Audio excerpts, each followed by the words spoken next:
Filale keleni kawama soro politiki fe. Kameri filale keleni londo kawama soro politiki fe. Olubana olutara ka politiki to. Keleni kawama soro politiki fe. Olusola ola polisi nana kawomina kawonoye olubana. Salut, très chers frères et sœurs. Salut à tous les amis de la Côte d'Ivoire. On a un camarade qui aime à le dire. Nous ne sommes pas un concert. Et je rappelle que je n'ai aucun droit sur cette chanson, sur ce morceau. Vraiment, on va décortiquer un peu l'actualité. On va mettre un peu certaines choses en ordre. Parce que, vous savez, j'ai dit dans mes nombreuses vidéos que mon souhait serait de ne plus parler de ces nuls là, de ces vauriens là, de ces incompétents et de ces orgueilleux, de ces arrogants là. Ces gens là, vraiment, on veut avancer. Et je crois que c'est difficile d'avancer avec ces gens-là. C'est très difficile d'avancer avec ces incompétents, ces nuls, qui n'ont rien encore compris, qui n'ont pas compris que l'histoire est faite des faits. L'histoire est faite des actes. Ce sont les actes successifs que nous posons qui forment l'histoire. Mais on ne peut pas transformer ces actes-là, l'histoire, à chaque moment, à son gré. J'ai dit non. Vous voyez, comme je l'ai dit, j'avais décidé de ne plus faire des vidéos sur ces vauriens-là. J'avais décidé de faire la valorisation des compétences. Surtout qu'aujourd'hui, nous avons une référence qui est le président Alassane Ouattara. Tout le monde le dit, c'est un grand politicien, tout le monde le dit. Les gens sont allés faire tout contre lui. Aujourd'hui, il a le bâton. Aujourd'hui, c'est lui qui est le maître du jeu. C'est ça qui est la vérité à Abidjan. Mais quand on se rend compte de l'évidence, qu'est-ce qu'on fait? On rentre simplement dans les rangs.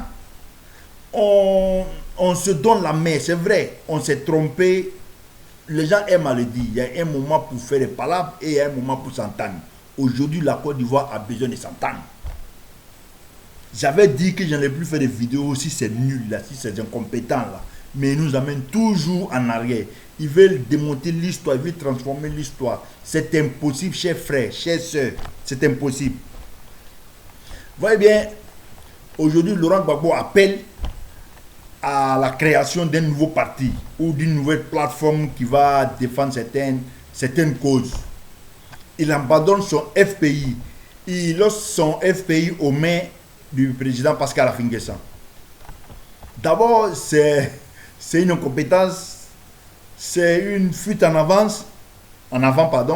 c'est vraiment, c'est tout sauf une stratégie. Vous voyez bien, lui-même il a dit, le problème des Africains, c'est de ne jamais respecter les tests qu'eux-mêmes se donnent. Laurent Gbagbo, si c'est vrai que le FPI lui appartient, Affi-N'Guessan l'a dit, le jour où Laurent Gbagbo vient, je vais lui donner son FPI. Mais il faut que ça se fasse dans le cadre légal. Le président du FPI est élu par un congrès. C'est-à-dire qu'il doit faire un congrès extraordinaire ou ordinaire comme il le veut pour élire le président. Mais pourquoi Laurent Gbagbo ne peut pas se conformer à ces tests-là qu'eux-mêmes se sont donnés, que lui-même il crie sur tous les toits que le problème de l'Afrique, c'est que les Africains ne respectent pas les tests. Respectez une fois vos tests. Quand on sait que ces tests aussi sont régis par la Constitution, mais quand on n'arrive pas à respecter les tests que nous-mêmes on s'est donné en amusement, on s'est écrit, et quand ça arrive à un niveau légal, quand on n'arrive pas à respecter ces tests-là, c'est très difficile qu'on arrive à diriger un pays. Un pays est fait de lois. Et ces lois-là sont pour toute la nation, non pour des individus. Quand on n'arrive pas à respecter des lois faites pour des individus, pour gérer des individus, je crois que c'est tellement difficile de régler et de respecter des lois qui régissent toute une nation. La Côte d'Ivoire est un pays sérieux. La Côte d'Ivoire veut des choses sérieuses. La Côte d'Ivoire veut des responsables sérieux. C'est pas ce Laurent Gbagbo là, les Ivoiriens, des Ivoiriens, les soi-disant Go, attendaient pour réconcilier la Côte d'Ivoire. C'est pas lui là qui devait venir réconcilier la Côte d'Ivoire. C'est pas Laurent Gbagbo avec un bâton magique devait venir réconcilier la Côte d'Ivoire. Mais on se rend compte que depuis qu'il est arrivé, c'est problème sur problème. Nous l'avions déjà dit. On l'a déjà dit, on n'a jamais cru en ce monsieur-là. Bon, non, je vais mettre un peu de nuance. On a cru ce monsieur-là jusqu'au jour où il a pris le pouvoir. Mais depuis que les pouvoirs sont arrivés dans les mains de Laurent Gbagbo, il a commencé à décevoir. Et jusqu'à aujourd'hui, pour les gens lucides, pour les gens responsables, pour les gens éveillés, Laurent Gbagbo est décevant. Lui et tout son clan. Mais regardez la scène qui est servie en Côte d'Ivoire depuis l'arrivée de Laurent Gbagbo.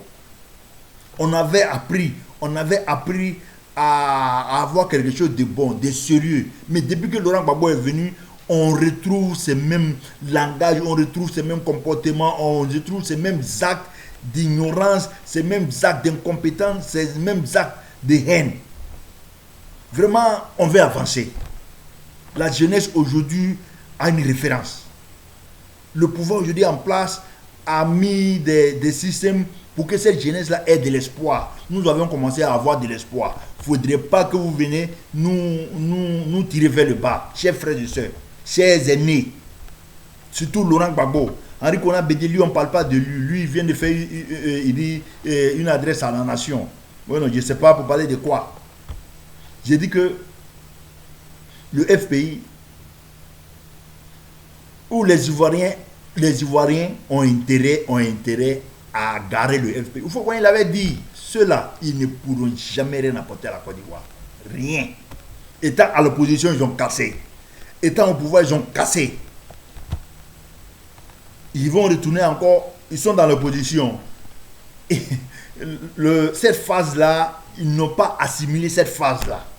C'est le passage de l'opposition au pouvoir et du pouvoir à l'opposition, ils ne l'ont pas assumé, ils ne l'ont pas assimilé. Vraiment ce que je voulais dire. J'ai dit, la Côte d'Ivoire a besoin d'avancer. Afin que ça, qui a montré déjà ses limites. Vraiment, quand je pense un seul instant qu'on a été gouverné par ces individus-là, je maudis, je vous jure, je maudis tous les jours que j'ai été gouverné par ces individus-là, par ces incompétents, par ces nuls-là. Je maudis tous les jours que la Côte d'Ivoire a été gouvernée par ces gens-là. Vraiment, ils ne pourront rien apporter à la Côte d'Ivoire. On a vu la gestion du FPI, chaotique. On a vu l'arrivée au pouvoir du FPI, catastrophique. On a vu le départ du FPI, du pouvoir, vraiment dans des conditions inhumaines. Chers frères et sœurs, et ça va. Vraiment, le peuple ivoirien veut aspirer à un lendemain meilleur. On a des références, on a des perspectives. Aujourd'hui, on croit en l'avenir.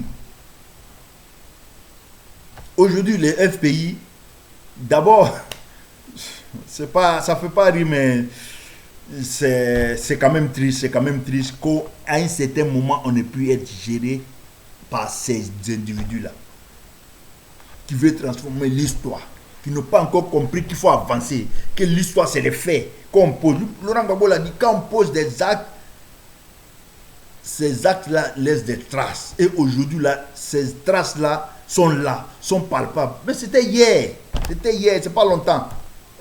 Vraiment, je suis écœuré, vraiment, je suis vraiment triste. Ça me fait très très mal au cœur qu'on a pu être géré à un seul instant par ces individus-là.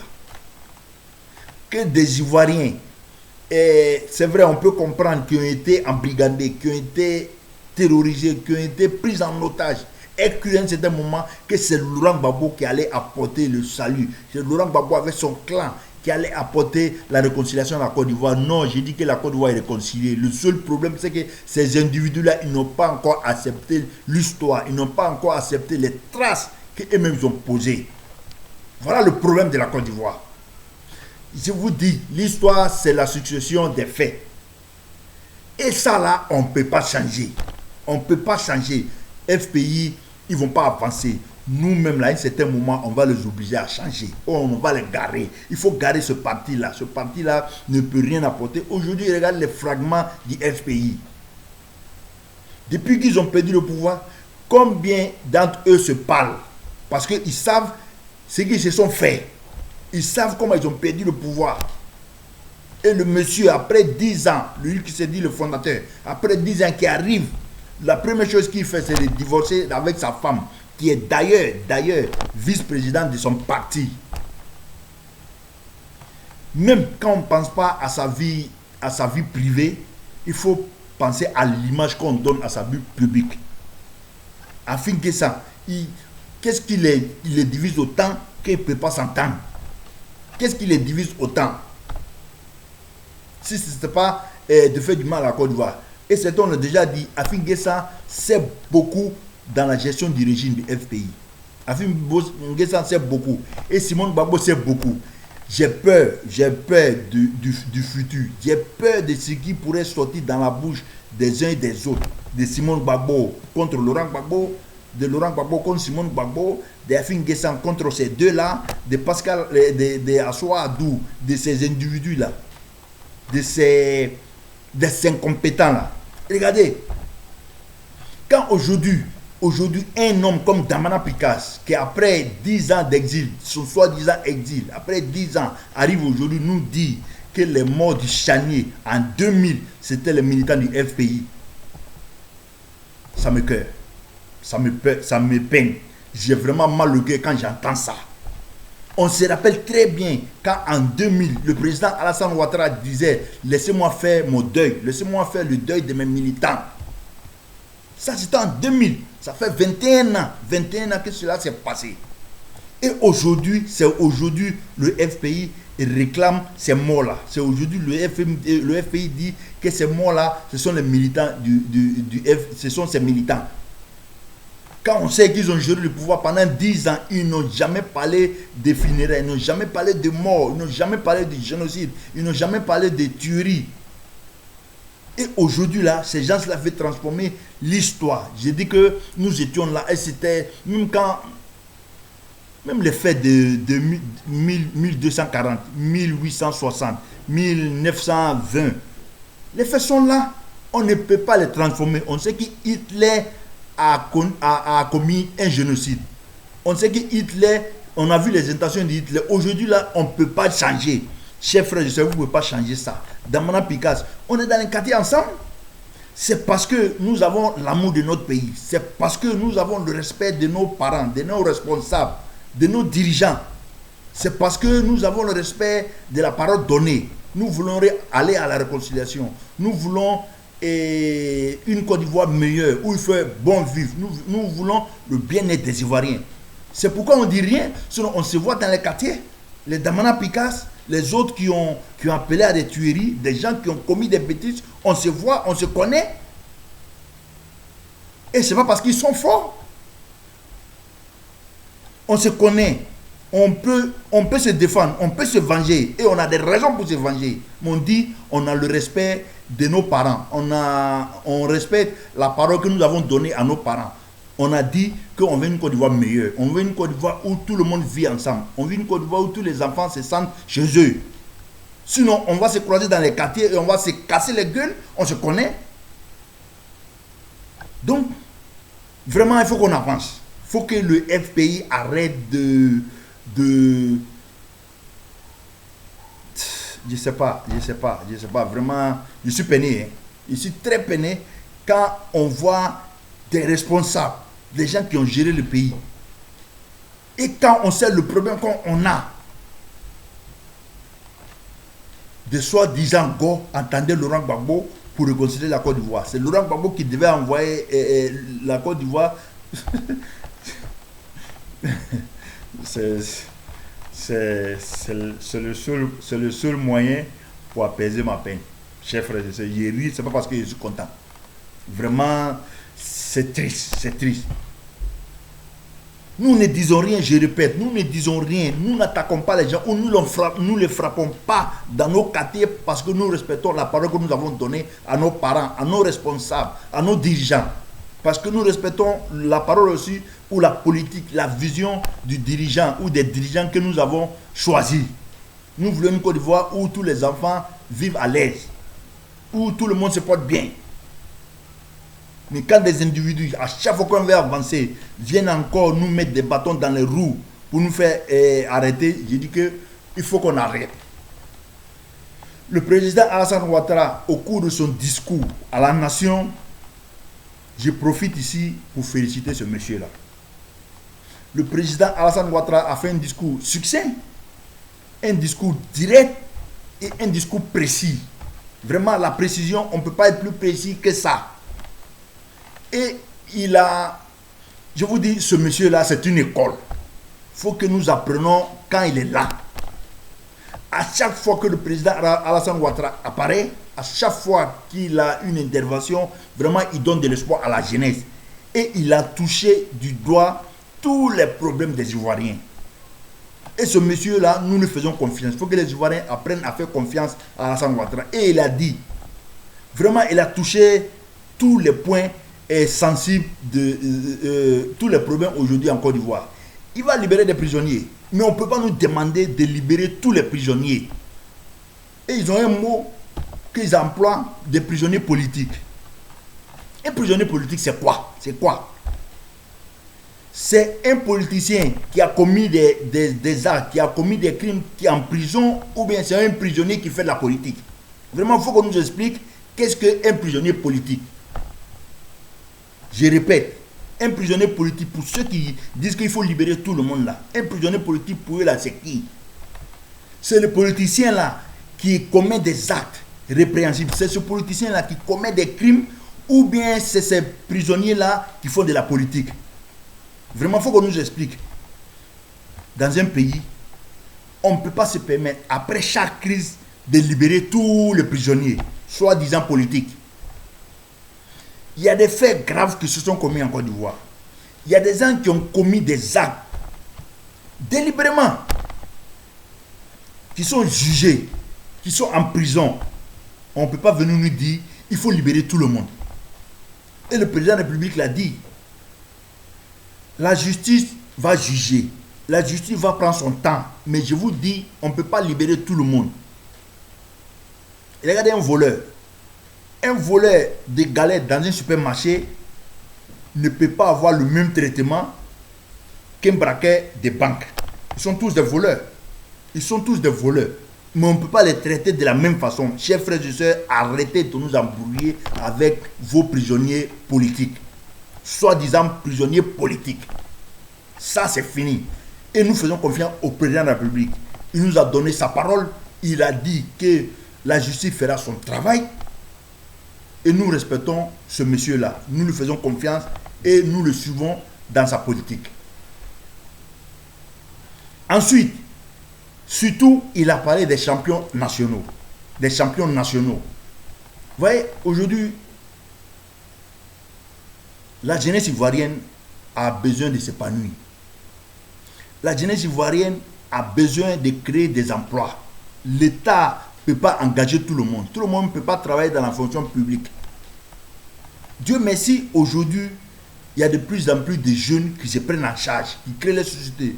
Que ce soit un salon de coiffure, que ce soit un garage mécanique, que ce soit un salon de vente de pièces détachées, que ce soit une petite cabine où on vend un téléphone. C'est vrai, ce n'est pas à tous les niveaux. Que ce soit un magasin où on vend des pains, que ce soit les katakata où les gens prennent pour se défendre, pour faire quelques transports, pour transporter des produits vivriers, des produits agricoles, de la brousse vers les villes. Vraiment, le président de la République a donné une vision. Et la vision était déjà là. Mais il insiste là-dessus, il pointe du doigt. Les Ivoiriens, les jeunes Ivoiriens ont besoin de se prendre en charge. Les jeunes Ivoiriens n'ont pas le droit. Ou comme on avait fait, la présidente de la République était devenue un lieu qui était plein de jeunes gens, de jeunes vagabonds, des gens qu'on a embrigadés, des gens qu'on a sapé le moral, des gens qu'on a cru. On leur a fait croire qu'ils ne peuvent rien apporter, ils ne servent qu'à faire des meetings et chaque fois on leur donne des pains, on leur donne des boîtes de sardines et quelques billets de banque pour passer les jours. J'ai dit que de ça, on ne peut pas vivre. De ça, on ne peut pas fonder un État. De ça, on ne peut pas fonder une famille. Et c'est ce que le président de la République est en train de faire. Regardez, il y a un ministre de la Jeunesse. Regardez comment on dit ça, le FAFSI de la première dame, qui aujourd'hui est un espoir, qui aujourd'hui est un succès. Des femmes avec ne serait-ce que 200 000 arrivent à se prendre en charge. Et quand une femme se prend en charge, il faut savoir que c'est une famille qui est prise en charge. Quand on a vu l'étape de Simone Gbagbo, première dame, dites-moi un seul acte social que Simone Gbagbo a posé en Côte d'Ivoire pendant 10 ans. Dites-moi quelle femme Simone Gbagbo a aidé. Dites-moi quelle femme Simone Gbagbo a aidé. Elle allait se faire députée d'Abobo. Regardez la commune d'Abobo, dans quelles conditions Abobo était présenté. Comment Abobo était présenté, on sait. Chers frères et sœurs, nous savons tout. Il faut que nous arrivions à faire passer les messages. Il faut que nous arrivions à nous informer. Il faut que nous arrivions à avancer. Il faut que ces gens-là, nous les garons. Il faut garder ces gens-là. Ils n'ont rien apporté et ils ne pourront rien apporter à la Côte d'Ivoire, chers frères et sœurs. Et le président de la République a parlé, comme je le dis, des champions nationaux. Vraiment, champions nationaux, la jeunesse ivoirienne, vous avez ici la pêche qui est tendue à la jeunesse ivoirienne. Il faut que nous soyons à la hauteur. Des fonds sont disponibles, que ce soit pour les femmes ou les jeunes, des fonds sont disponibles. La possibilité aujourd'hui, la Côte d'Ivoire, le président de la République garantit la sécurité de tous les Ivoiriens. Donc, qu'est-ce que nous reste à faire? À prendre notre responsabilité, à profiter de ces fonds qu'on nous donne, à utiliser bien ces fonds-là et vraiment à gérer nos activités pour pouvoir avancer. Aucun pays n'avance sans travail. Aucun pays n'avance sans discipline. Vraiment, qu'est-ce qui nous reste? Aucun pays n'avance sans l'union. Vraiment, notre devise le dit. Union, discipline, travail. Tout est réuni dans le discours du président de la République. Il a dit, son programme là, c'est la Côte d'Ivoire solidaire. Qu'est-ce qu'on va dire si ce n'est pas fait parce que le message du président de la République s'est vendu lui-même. La Côte d'Ivoire est bien vendue. Et regardez l'union que le président de la République est en train de rechercher entre les filles et les fils de la Côte d'Ivoire. Et regardez l'union que le président de la République est en train de rechercher entre tous les pays africains. On se rappelle tout récemment l'accord sur le cacao avec le Ghana. L'accord entre les pays qu'ils ont fait tout récemment à Abidjan et qu'on appelait Abidjan 2021. Chers frères et sœurs, le président de la République est une école. Allons-y apprendre cette école-là. Je l'ai déjà dit. Ce n'est pas toutes les écoles où on va s'asseoir en classe.